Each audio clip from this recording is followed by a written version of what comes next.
नमोस्तु महाराश्री, नमोस्तु महाराश्री, नमोस्तु महाराश्री। महाराश्री, मेरा प्रश्न ये है कि हम कभी भी कोई गलत काम करते हैं या फिर पाप करते हैं, हम कभी भी कोई गलत काम करते हैं या फिर कोई पाप करते हैं, जैसे ईगो में, गुस्सा में, हाई डिप्रेशन में, किसी दुश्मन के लिए या फिर फालतू के लिए, तो महाराश्री हम पाप करते हैं तो हम छुप के पाप करते हैं कि कोई हमें देख ना ले। पर महाराश्री, हमको ये नहीं पता, हम ये नहीं नोटिस करते हैं कि हमें साक्षात भगवान देख रहे हैं, साक्षात भगवान देख रहे हैं। तो महाराश्री, इसका परिणाम क्या होगा? और महाराश्री, हम पाप से बचे कैसे? और महाराश्री, हम गलत काम के लिए या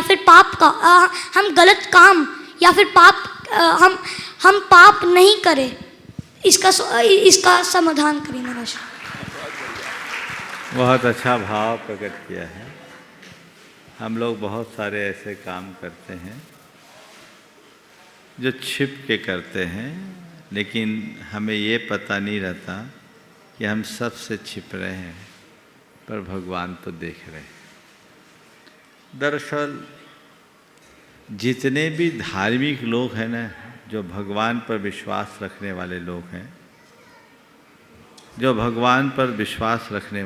हैं, सच्चे अर्थों में ये देखा जाए तो इनका विश्वास ही उथला है, झूठा विश्वास। कहते हैं हम भगवान को मानते हैं, पर कोई भगवान को नहीं मानता।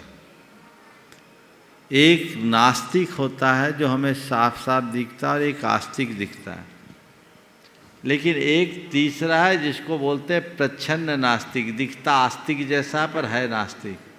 भगवान को ढोक भी लगाता है और ये भगवान को धोखा भी देता है।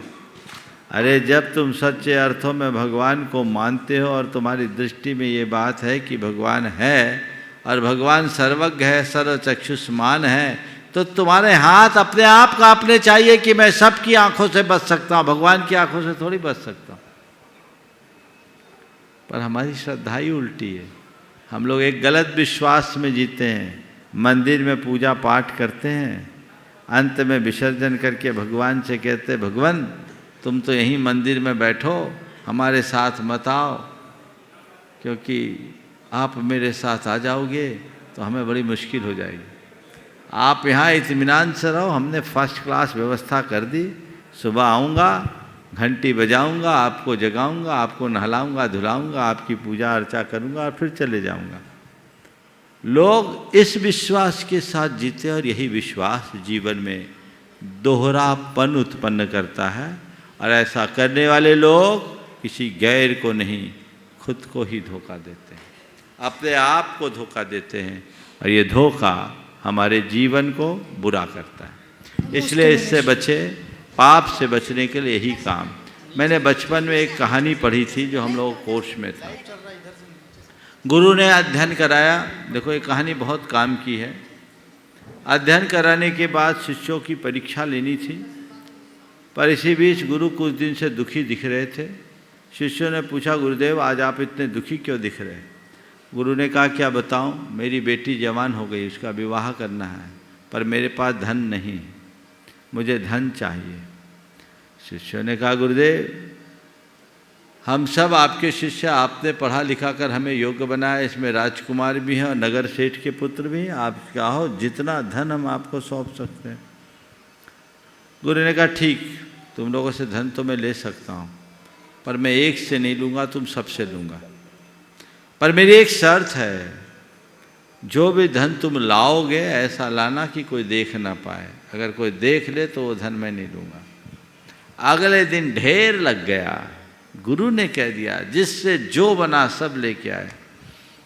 गुरु ने पूछा, कोई ने देखा तो नहीं? बोले, नहीं देखा, हम ऐसे ले आए। रख दिया, एक तरफ रखवा दिया। एक शिष्य था जो खाली हाथ आया।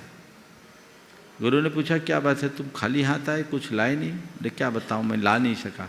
क्या तुम्हारे घर में धन नहीं था? बोले, धन तो पर्याप्त था,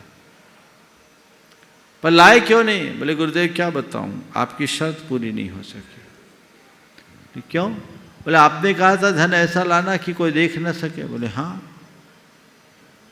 तो क्या तुम्हें एकांत नहीं मिला? गुरुदेव एकांत तो मिला, मैंने कई बार देखा और वो धन को उठाना भी चाहा, चारों तरफ देखा, कोई देख तो नहीं रहा है। तभी मेरी आत्मा ने मुझसे कहा और कोई देखे या ना देखे, भगवान तो देख रहा है। और कोई देखे या ना देखे, भगवान तो देख रहा है। गुरुदेव मैंने वहीं छोड़ दिया, आप कहो तो मैं अपने माता पिता की अनुमति से पूरा धन आपको दे सकता हूँ, अपना जीवन दे सकता हूँ। गुरु ने कहा बेटा तू परीक्षा में पास हो गया, बाकी सबको अध्ययन की जरूरत है, मुझे धन की कोई ज़रूरत नहीं थी, अपना अपना धन वापस ले जाओ। लेकिन आज तूने अपने जीवन को धन्य कर लिया है, और कोई देखे या न देखे, भगवान तो देख रहा है।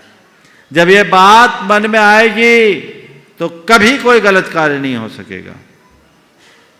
तो अपने श्रद्धान को मजबूत बनाए, प्रगाढ़ बनाए और जीवन को उसी दिशा में ढालने की कोशिश करें। नमोस्तुते।